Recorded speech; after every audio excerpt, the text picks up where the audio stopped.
ಮಾನ್ಯ ಸಿದ್ದರಾಮಯ್ಯನವರಿಗೆ ಹೇಳ್ತೀನಿ, 22ನೇ ತಾರೀಕು ನೀವು ಅಕಸ್ಮಾತ್ ಸ್ವಲ್ಪ ವಿಶ್ರಾಂತಿ ತಗೊಳ್ಳೋಣ ಅಂತ ಹೇಳಿ ಜಮೀರ್ ಅಹಮದ್ ಅವರನ್ನ, ಯುಟಿ ಖಾದರ್ ಅವರನ್ನ ಕರ್ಕೊಂಡು ನೀವು ಪಹಲ್ಗಾಂವ್ಗೆ ಏನಾದ್ರೂ ಹೋಗಿದ್ರೆ ನೀನ್ ಯಾರು ಅಂತ ಹೇಳಿ ಮೊದಲು ಜಮೀರ್ ಕೇಳ್ತಾ ಇದ್ದೆ. मैं जमीर हूं, मैं कुरान पढ़ता हूं, मैं 5 बार नमाज करता हूं, हाँ तू चल बाजू चल। तो यूटी खादर, मैं भी मुसलमान हूं, मैं 5 बार नमाज करता हूं, तू भी चल। तू कौन है? मैं सिद्धरामैया हूं, कर्नाटक के मुख्यमंत्री हूं। ಗುಂಡ ಹಾಕಿ ರಾಪ್ಪನ ಬಿಸಾಕ್ತಿದ್ರು. ಇದು ನೋವು ಗೊತ್ತಾಗ್ಲಿ ನಿಮಗೆ.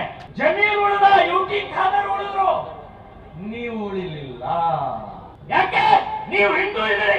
ನೀವು ಬೇಕಾದಷ್ಟು ಮಸೀದಿ ಕೊಟ್ಟಿರ್ಬೋದು, ಬೇಕಾದಷ್ಟು ಹತ್ಯೆಗೆ ದುಡ್ಡು ಕೊಟ್ಟಿರ್ಬೋದು, ಬೇಕಾದಷ್ಟು ಮುಸ್ಲಿಮರಿಗೆ ಫೆಸಿಲಿಟೀಸ್ ಕೊಟ್ಟಿರ್ಬೋದು, ಆದ್ರೆ ನೀವು ಮುಸ್ಲಿಂ ಅಲ್ಲ, ನಿನ್ನನ್ನು ಬಿಡುವುದಿಲ್ಲ ಅನ್ನೋದು ಒಂದು ಪರಿಕಲ್ಪನೆ ಇಲ್ಲದಂತ ಈ ಕರ್ನಾಟಕದ ನಿರ್ಲಜ್ಜ ರಾಜಕಾರಣಿಗಳು ಏನೇನು ಮಾತಾಡ್ತಾ ಇದ್ದಾರೆ.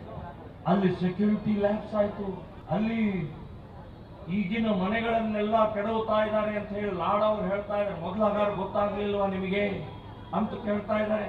ಸೊ ನಾನು ಹೇಳೋದು, ನೀವು ಈ ಸಂದರ್ಭದಲ್ಲಿ ಹೌದು ಸೆಕ್ಯೂರಿಟಿ ಲ್ಯಾಬ್ಸ್ ಆಗಿದೆ, ತಪ್ಪಾಗಿದೆ, ಮುಂದೇನು ಅನ್ನುವಂಥದ್ದು ಯೋಚನೆ ಮಾಡೋದು ಬೇಡ.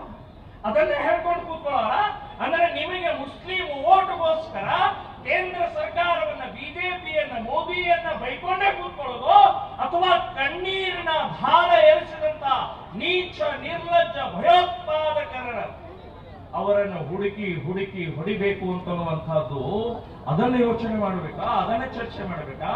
ದೇಶ ಉಳಿಸೋಗೋಸ್ಕರ ನಮ್ಮ ಮಿಲಿಟರಿಯವರ ಜೊತೆಗಿದ್ದೀವಿ, ಕೇಂದ್ರ ಸರ್ಕಾರ ಜೊತೆಗಿದ್ದೀವಿ ಅಂತ ಅನ್ನೋದನ್ನ ಹೇಳುವಂತಹದ್ದು ಬಿಟ್ಟು ಸೆಕ್ಯೂರಿಟಿ ಲ್ಯಾಬ್ಸ್ ಆಯ್ತು.